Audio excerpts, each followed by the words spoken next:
We're here with Thelma Jenkins today at her home in Merewether. And just to start with, to kind of ease into it, we just wanted for you to state when and where you were born and what it was like growing up when you were younger. I hope you've got plenty of time. No, actually I was born in Sydney and lived all my life on the Junction. From the time I was born, my mother and I lived with my grandparents. My father was away. At the age of 5, she remarried. She was divorced and remarried. And I was very lucky. My grandfather said, she's just started school at the Junction and he was travelling. So I said, why don't you leave her with us? So I stayed with my grandparents and I used to visit. I was a train traveller on my own from the age of about 11. They'd put you on the train, tell the guard, and then the trains used to have compartments. So they'd find another live lady and say, just keep an eye on this girl. And then when you got to Sydney, the family would be waiting for you like that. So I did a lot of travelling from a very young age. But the whole point to growing up back then was the Junction was a very good school. Very good school. Big population going to it as well. That school down there started in the 1890s and it was called the South Newcastle School. And all my relatives had come out from England. They were over at Stockton. He was a mine manager when he came out, but he wasn't when he got here. We had to go down the mine. And they had a disaster on Stockton. And that's how the families gravitated here, because underneath Memorial Drive was another pit over there. And then all around here, there was little pits, right over to Adamstown. So they worked there. And then, of course, the big seams opened up at Curry and Cessnock. And the Welsh population all seemed to gravitate up there. So I stayed here with my grandmother, and my grandfather died young too. And then I went to high school for 3 years, doing 8 full subjects too. You had to have it up here. But apart from that, then I went over to it was called the Tech College then, and did a secretarial course. That was 12 months, but that was still government. It was still run by the government as well. But back then, you opened the Saturday paper and there was jobs for everybody. You could just choose.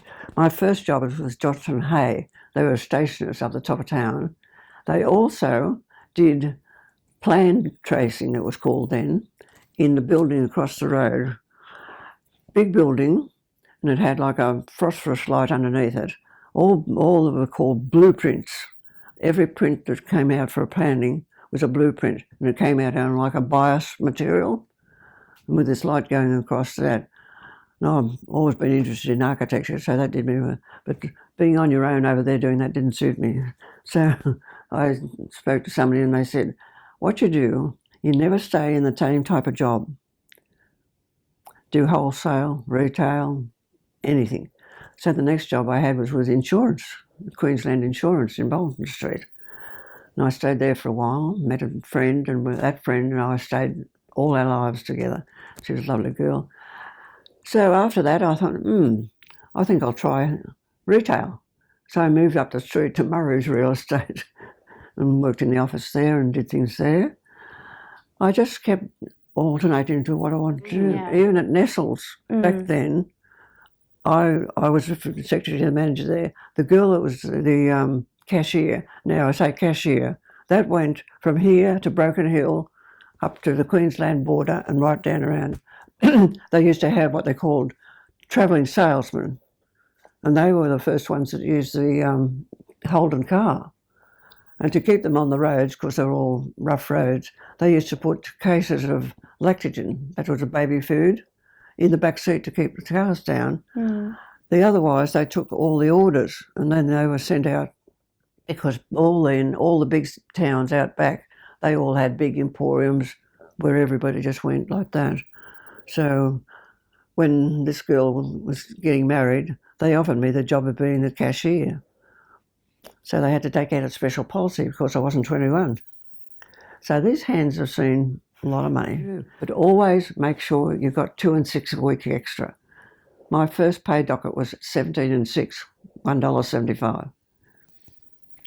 And you always gave your mother your pay back. And then she gave you back whatever you wanted for your week and all the rest of it like that. A different system altogether. You made your own clothes. Going to a dance on the Saturday night, you'd go to John's and get your material, and mother would help you make a dress, long dress. You'd go to the dance on the Saturday night. Had to be on the last tram home, of course. But then nobody was worried. You could walk in the street any time. Nobody worried about being attacked or anything. It was a very different time to what it is now, much different. So after that, my girlfriend, her people had the Prince of Wales Hotel. We belonged to the cathedral and we used to do all the things up there as well. And then my husband came back from the war. I'd never met him. I was friends with his other brother who's my age. And he came back from the war, and that's when I met my husband. So how did you meet him? Can you tell me about that? Do you remember exactly how you met him? Well, his family had the Prince of Wales, so they all lived there. Yeah. My girlfriend was there too. So we just connected You're just there. Around each we other. Played a lot of tennis. Yeah. So I talked him into again. So he was coached by Jack Dart, who actually coached the South African Davis Cup team. That was when South Africa was allowed to play in it. They still don't play in it. Mm. So he turned in. So even before we were married, you had a push bike then. You used to have the little basket on the front to take the supper in, of course. We played tennis at least 3 nights a week. But no, it's a very different life altogether. You went to the pictures on Saturday night, to the Civic. We had permanent tickets, H21 and 21 and 22, the first row in the back circle, because he was helping his father in the business. Of course, it was 6 o'clock closing then. So on the Saturday, I played tennis. My uncle used to come. I worked at Nestle's then. I was the secretary to the manager there when this was going on. Oh, I think I'm missing a bit too. And so he'd come and get me. My aunt would have my whites all ready for me. We'd have lunch, and then he'd drive me to Learmonth Park, where I played tennis there with the grown-ups. I've always played tennis all my life. Then he'd come and get me. I'd have a shower, get dressed, and catch the tram in and meet George in at the Civic. And he'd come from this way in the tram. Nobody had a motor car back then, of course. So we did then we decided we were going together for a while, and we decided he had we always did surfing, of course. He said, I think we'd better buy a block of ground in near Bar Beach. That was my proposal of marriage. That sounds great. And so where was that block of land? Here. Just right here. Next door. Yeah. So you built on it before you got married? Or? It took about 12 months to build because there were shortages of everything back then. Right. But no, it's a very nice spot here. My daughter lives about 5 doors that way. My son lives 3 blocks that way. Oh, wonderful. Yeah, that's really great. Thank you. And so when did you get married? Was it 1951? Yeah, 5th of January 1951. Yeah. And so I've lived here all the time. So after that, then when I got married, of course, I had to leave. Mm. So then you turned into a housewife, and then my first baby was coming along. And so that was it. So then you were a housewife and totally different. How did you find it, being a housewife after working for so long? No different whatsoever. No different? You just weren't. See, that's the difference now. They're writing books on how people should bring babies up. You're just taught by your family. You were growing up around here when the store was in its relatively early days. Oh, no, it would have gone on before me. Yeah. We joined in 1951, really. Well, okay. So you didn't have. What were your sort of first recollections every of the suburb store? had corner shops. Yeah. And Hunter Street went from the beach down to the honeysuckle with shops, and trams ran from the suburbs into town. So the whole shopping centre was right downtown. And there's all the places, there were menswear shops, ladies' shops. But as you got further down the town, it started to get more into the industrial type of thing, shops. So Friday night, you went that way. Saturday morning, they went that way. But on Friday afternoon, all the ladies would get dressed up, hat, gloves, shoes and everything, catch the trams in, and you would parade from John Silk's corner, that, right up, have afternoon tea at the Niagara. That was the place to go. Had these lovely marble tables and everything like that, little petite four cakes. And then you'd walk up the town, and then you'd walk back down the other town, and you'd catch the tram. You wouldn't be caught carrying a parcel. You did that on Saturday or through the week. But it was lovely. It was just crowds of people in the town then. So Friday was the promenade, It and really Saturday was I'm the saying business promenade, shopping. but it was just the way it happened. No, yeah. There was Scots on one corner, Wynn's on the next big corner. They were the two biggest ones. Mm-hmm. But then all the shops from John's up, there was Hustlers, there was all these other shops that sold haberdashery and all that type of. Brown sold the haberdashery, but all the way up there was shops. But no, it was a more relaxed way of living. And how did the store fit into that? Well, the store sort of then, lifestyle? you got your groceries from the store. The baker called. The greengrocer called, if you wanted him, because the Junction had a good shopping centre for just ordinary things like that. But when you had a store, it had everything. It had pieces of, well, that's all Dalton, but you could go there and that was on the left-hand side downstairs.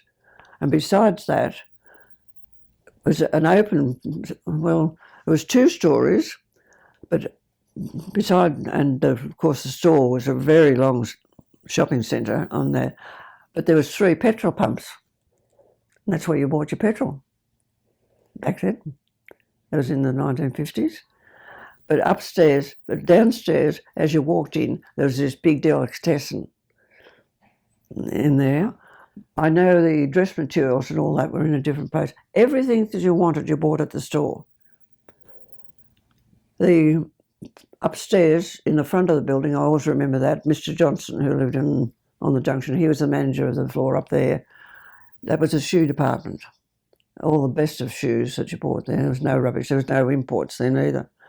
And apart from that, behind that again was the Ilura Hall. And there's functions held there. Oh. Did you ever attend any receptions or events at Illara Hall? No, not as such, but my family belonged to Central Football Club, and they always had their functions there. But then you took your children with you to all those functions. There was no running around. They sat on a chair while you danced, type of thing. And so do you remember your first experiences shopping at the store? Do you remember joining up and the first few times you went? Oh, not the day, but you just went and joined up to be a store member, which nearly everybody did. And but to go there was like a day out shopping, because you could get anything you want. We did buy a lot of they're good china too down there. But apart from that, while it was out of the way, it wasn't out of the way because people didn't mind walking or doing anything. They just took it for granted. And having their greengrocer come to your door and have the bread delivered. So you got your bread delivered? And, oh, yes. Yep. That was horse and cart before they went into doing that. They had, I'd say, possibly 15 carts on the road. And the men just did the deliveries and all the rest of it. You could leave your front door open and they'd come in and put the bread in and all that type of thing. It was different. I keep saying that. I shouldn't keep saying it. But it was a different era. You'd leave the money out or you'd leave a token out. And they'd put the lid back on it and put it out the shade and all that type of thing. But no, as far as remembering the first times we went, well, the kiddies would have been very young, but, you know, you get their school shoes there, they could get everything that you needed, all their school clothing for every school. It wasn't just for one school. So And then at the end of the year, you got a dividend. Yeah, what do you remember about the divvy and the divvy sales? Well, it wasn't too much a divvy sales because you got your money and you went and bought all your school kids' clothes. But it worked on how much money you'd spent in the year. And you got like 10 cents, I think, in the dollar, which came out as not in the dollar, in the pound. It came out as a very big amount. So you got all the things that you wanted for the school kids and their clothing. But it was always quality, never cheap stuff. They never had sales. You just went and bought because you knew you were going to get this at the end of the year. And do you remember any particular people who worked at the store? Oh, only Mr. Johnson. He lived in Merewether. And I don't know whether he later, because somebody was telling me Mr. Johnson was a manager, but I knew he was a manager of the shoe department or that floor. But they said, oh, no, he's a manager of the store. And I can't verify that at all. But once you worked there, I think they were there for life. Everybody seemed to be on the one level. Newcastle was and Merewether was a workman's suburb. All these big prices were never in. Up there on Memorial Drive, in that area there was a few doctors and everything like that. But from there over to the school, there was no housing. In 1938, they started to build wooden houses because I used to go in a straight line straight over to high school, across paddock. And then when the war came, of course, it made a difference. But it was really a workman's suburb, workman's town. And nobody, if you had a motor car, well, you just took people with you. And do you think that's why the store was so popular? Because it was working? No, you say popular. Popular isn't a word that resonates with me because that was the way things were done. There was Wynns, Scott's, Mickey Lights was furniture, Gould's was furniture, Gingy's. Now, Gingy's was a very big emporium between Auckland Street and Union Street, mainly clothing and things like that. They had a house up here on the hill here.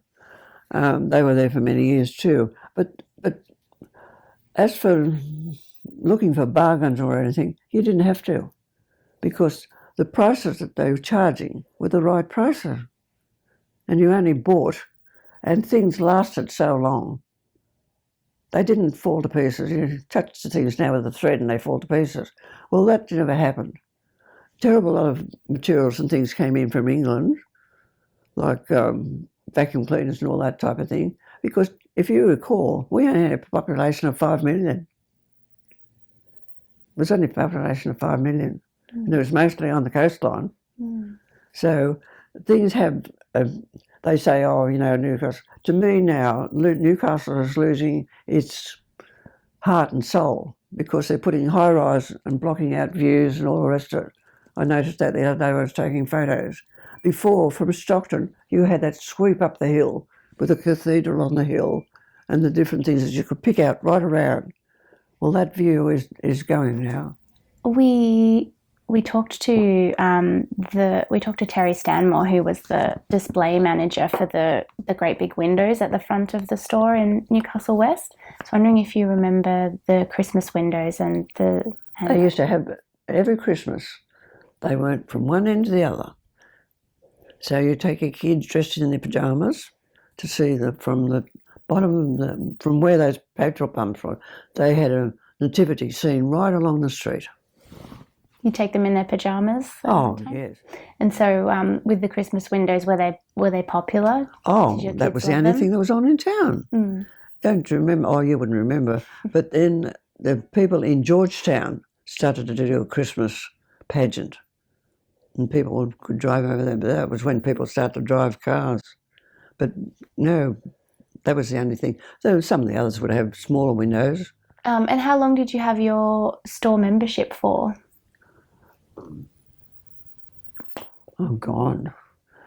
So from 52 to the early 90s. Whenever they closed. Oh, so 81, sort of early 80s. Yeah, so you had it right till the end. Yeah. And you shopped there consistently throughout that time? Yeah. Yeah. And how did you know? And then it wasn't until they started to build a garden city and the population started to move out of town. That was when the rot started to set in. Mm. And of course they built Charlestown Square. But see, as the population moved further and further out of town, that decreased the population that was going into the store as well. Mm.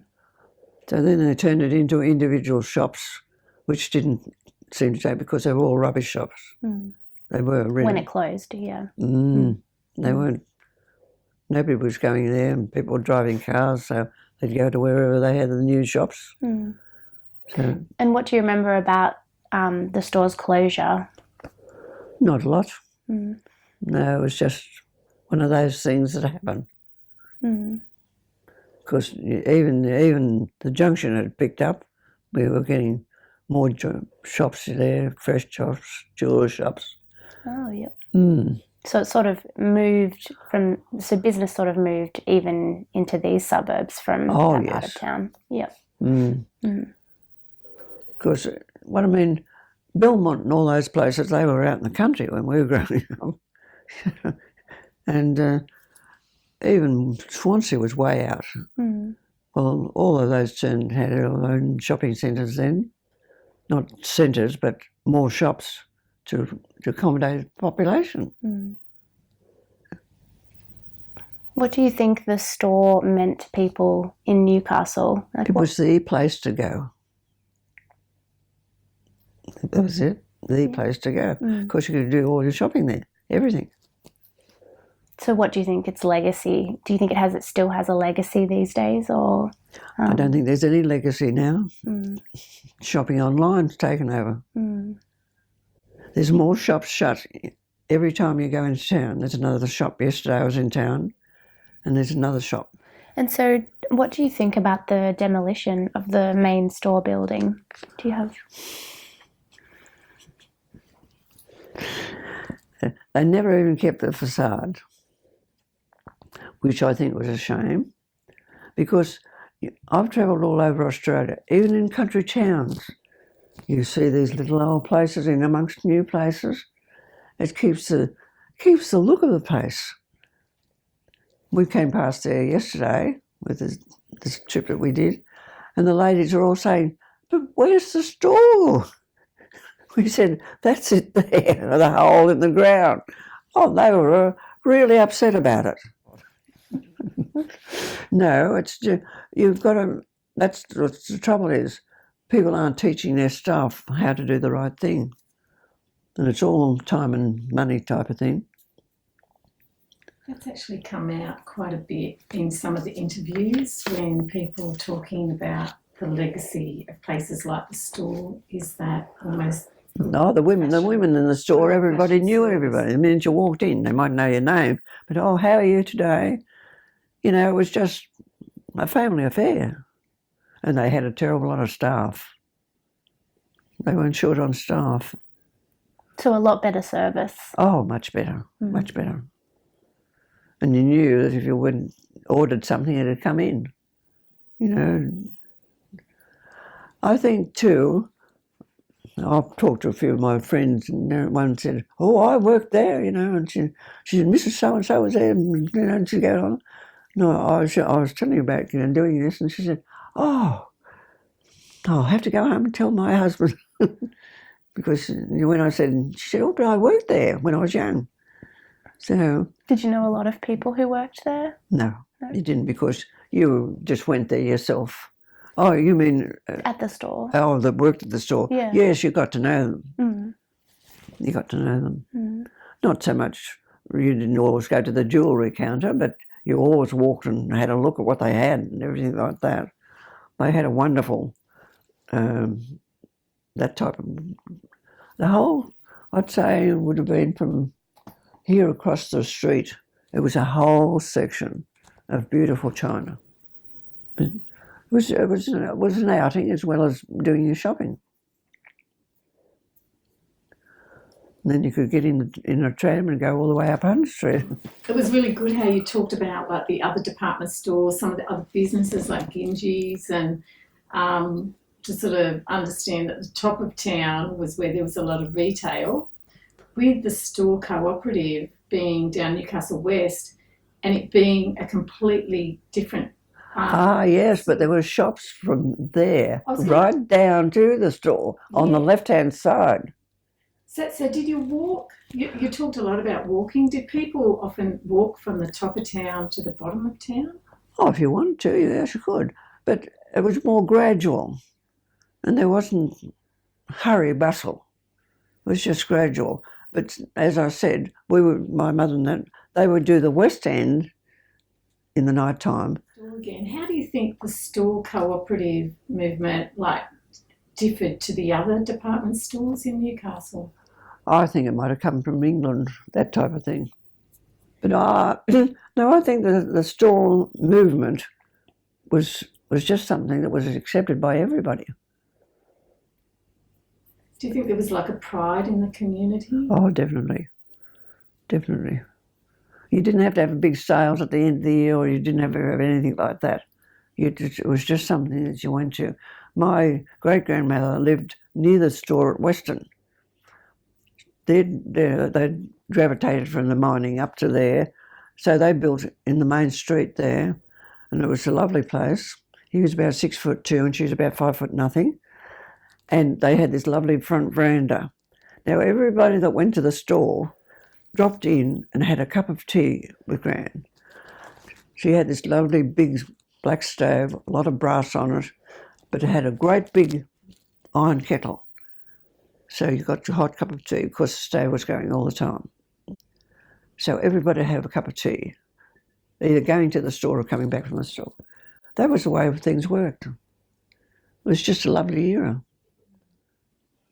So, because your family weren't store members, what made you want to be a member? Well, you just went and been. You just joined the store. Everybody joined the store. Mm. It was very, very big. And because you were such a long-term store member, how did you notice it changing over the years? Or it didn't change. It didn't change? No. There was things around it that changed. Mm. They still had the quality when they closed. But like everything else, the population had moved out towards Belmont, out to Cardiff Way, all that way. It was going outwards.